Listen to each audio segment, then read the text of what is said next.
The traditional rice wine of Korea, which we call as Makgeolli.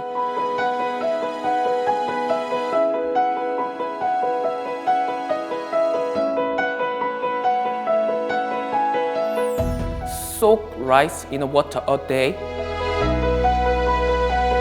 And we're gonna steaming. Look at this, cook the rice. We have to cool down, put rice in it. I prepared 200 grams of Korean yeast. We have to crush the rice with hand.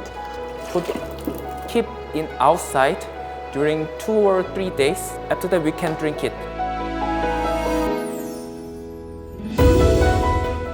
Vihayo! Other traditional wines that we usually taste, this tastes much richer. Yes.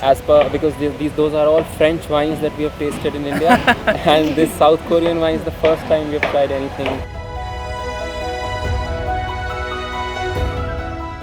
Wow. How does it taste? Oh, I can't believe this is all prepared by you, and this is wonderful. Yeah, Beautiful. I made it.